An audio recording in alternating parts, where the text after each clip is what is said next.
Greetings, everyone, and welcome to Community Chats. We are recording on Friday, July 17th. My name is Erin Oath. I am a project manager in the Office of Community Engagement here at the University of Mississippi.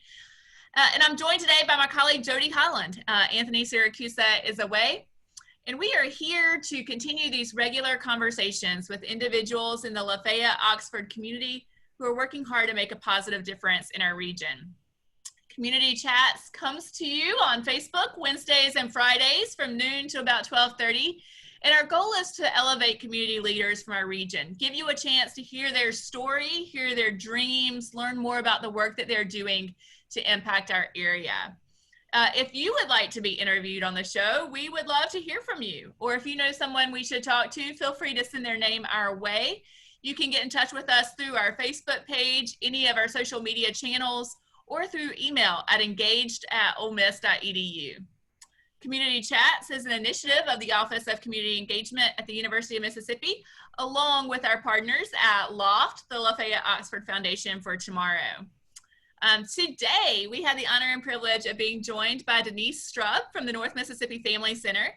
We are so delighted to have you here today, Denise, so welcome to Community Chats. Thank you, I'm excited. Fantastic. Well, would you just start off by telling us a little bit about who you are and where you're from? How did you end up here in Lafayette, Oxford? Ooh, okay. Well, I'm originally from Ohio. That's where I was born. And my family moved to Mississippi in the early 70s with the big General Motors influx. And I have been here ever since. I went to a state university, which I will not name, that other place. And studied journalism and communication, and went to Greenville and worked there. And then I went to New Jersey, and I worked at a lottery and gaming magazine there, and then came to Cleveland and worked at the newspaper in Cleveland until it closed in April. So kind of moving back and forth between Oxford and Cleveland right now. So. Well, thanks for sharing that. That's a great journey around the state. Those are great places you mentioned. I've been to many of them. The Bottle Over commercial is a special paper for me. But anyway, tell us about how you landed this position that you're currently in the nonprofit. I'm a member of the National Exchange Club, and the National Exchange Club, its national project is the prevention of child abuse. In the 70s, a doctor from Mississippi actually was president, and he was a pediatrician, and he discovered that, child abuse and neglect was really becoming a problem. So he kind of instituted the prevention of child abuse as its national project. And over time, the National Exchange Club has formed like over 60 centers throughout the country, and Oxford has a center. So when I became a member, later I was asked to be on the board, and over time, the current or the then director retired, and I just kind of felt a passion for it and thought I can use my journalism, my fundraising, my media knowledge. I can learn the rest, and I was just excited to be given the responsibility and the trust and the support of the board, and that's how I'm there. So I'm excited. I've been there about a year. So great. What a great story. And I love how you're talking about all of those skills that you had in the other parts of your career just came together in this position, this work that you've been involved in for so long. It did. It all just sort of stuck together. So for those that might be new to learning about the Family Center, will you just tell us a little bit more about what you do? What are some of the programs and services? What is your mission? Well, our mission is to, improve the quality of life for families by breaking the cycle of abuse and neglect. We believe that in order to do that, we use prevention, intervention, and educational services. We feel that if you can nurture a healthy family, then you can prevent child abuse and neglect, because it's a family issue. So we're not like a shelter. We have programs that we send out. Our biggest program is Raising Mothers to Rise. It's goes through the school district right now, and we take pregnant teens or teenage moms, and we teach them skills and parenting skills and stress skills, how to really alleviate stress, how to just kind of manage life. And we meet with them regularly. You know, of course, we've all had to change things, but we meet with them and we help them out any way we can. So that's our big thing, is just try to get the knowledge out there that there are skills and ways to prevent abuse. Denise, can you tell us? I'm sorry. I jumped in there. I just want to know, tell me about your staff that you work with in your team. Is it just you, or do you have a lot of people working in the office? We have, well, I'm part-time, and we have 2 other part-time people.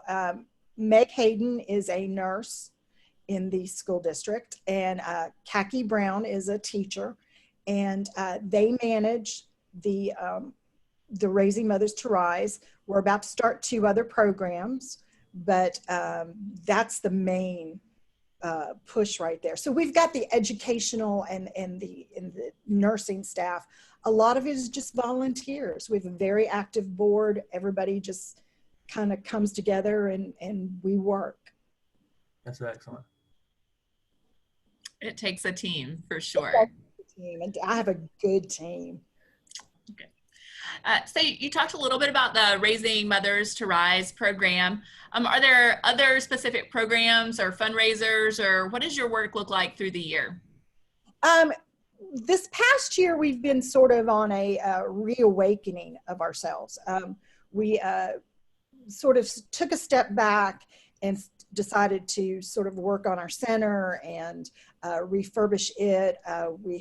We've partnered with Memory Makers, which is a respite center for Alzheimer's. They're in our building. Habitat for Humanity, I watched their interview the other day. They came in and helped us kind of work on our building. And so we're sort of starting out new. We're looking at new ways to help. I did get some money from United Way, and we're going to start our Stan program back up. Stan is our bear mascot. And he traditionally goes into the school system and talks to the little kids about abuse and not graphic, but, you know, if somebody comes up to you, what do you do? Who do you talk to? What should you look for? If your friend is sad, how do you help him or her? And Stan is for Stop the Abuse Now. So we have Stan. And of course, with COVID, I'm starting to rethink how we can get into the schools, but that's something we're starting to look at right now. That's the big one coming back. So did that answer your question? Yes. Yeah, absolutely. Yeah. I want to meet Stan. Yeah, that's great. What a great program. Well, look, I know, you know, working in these times, there's significant challenges that you experience. What are those right now with your nonprofit? Well, of course, you know, with the young girls, with the mothers, we had to stop meeting face to face. So we started meeting virtually and or phone calls. And with the first influx in March and 1st of April, there was a shortage of baby wipes and formula and diapers. And of course, it just adds that extra stress and panic to the mothers and their families. And we couldn't find supplies. And so we had to start really thinking outside the box of how to help them. And we were able to find some in some different areas and had them shipped to us. So that's been a big thing, is just trying to be there to support them. Food products, they couldn't find, there was a shortage of hamburger meat, of all things. And so we had to find a different way, because it's inexpensive, it's a good way to feed them. So we had to find ways to do that.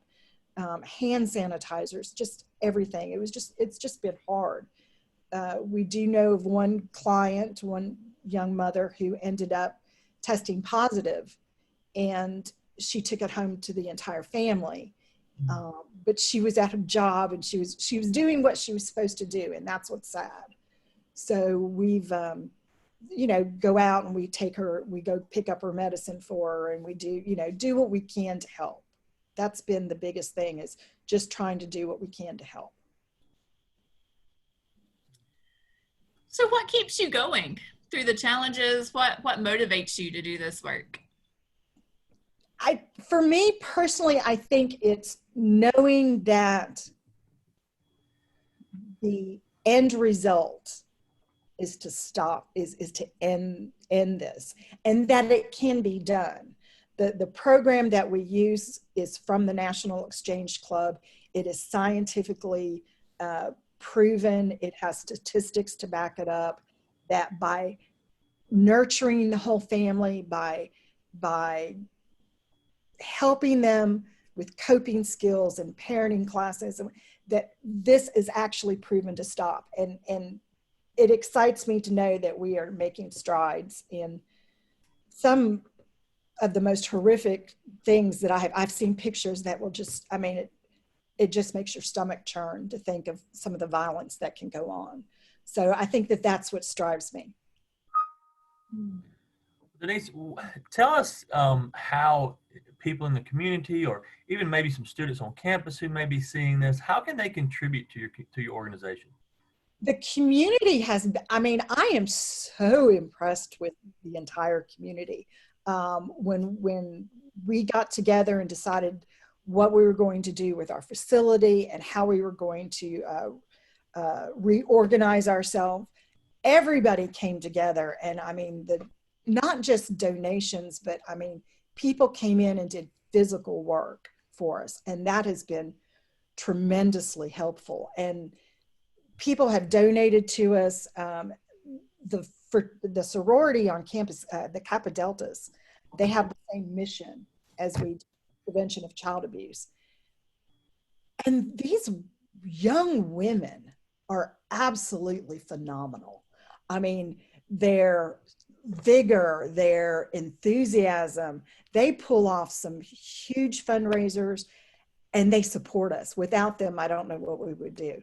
And they send us an email. If you need anything, send us a list. And it just comes pouring in.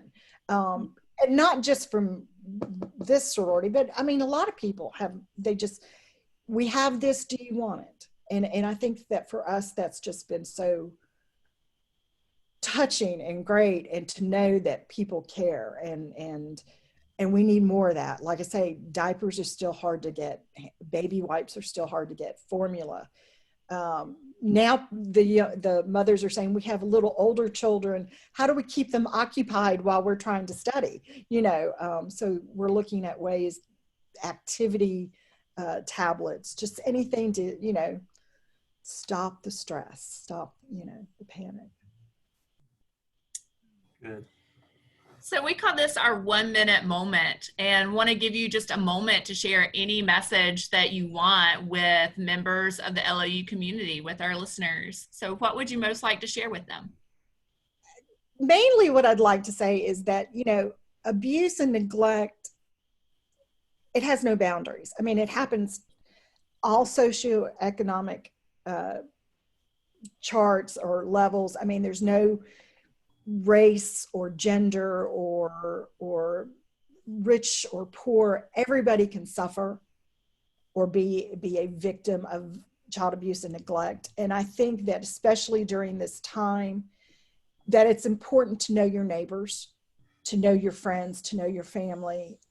If you see a child that is normally gregarious and adventurous, and all of a sudden they're not, check on that child, check on that family, and vice versa. If they're normally shy and quiet and all of a sudden they're acting out, check and see what's going on. Check on your neighbors, check on your families. These are all signs. Know the signs. I know that people are saying that, reports are down and child abuse is down, the reporting is down because they're not in the schools and they're not seeing people to report it. So just be conscientious and check on everybody. Those are good words for any season, but particularly this one. Denise, we're so grateful that you have been here with us today. It has been wonderful chatting with you, and thank you so much for being on the show. Thank you. And thank you to all of you for tuning in. Up next, we'll be taking a brief pause from our regular schedule as we make some scheduling adjustments. So next week, you can check out replays of our conversation with Wayne Andrews and Joshua Mannery. If you happen to miss those, you will definitely want to tune in and catch up because those are some wonderful conversations. And then we'll be back with our regular scheduled program the following week. So be sure to tune in. These conversations are such rich opportunities to learn about people doing great work in the community and to think about how you might want to be involved and what you care about. So please like, comment, share this video in your networks and through any of our social media platforms. Stay engaged, stay safe, and we'll see you next time on Community Chats. Thank you so much.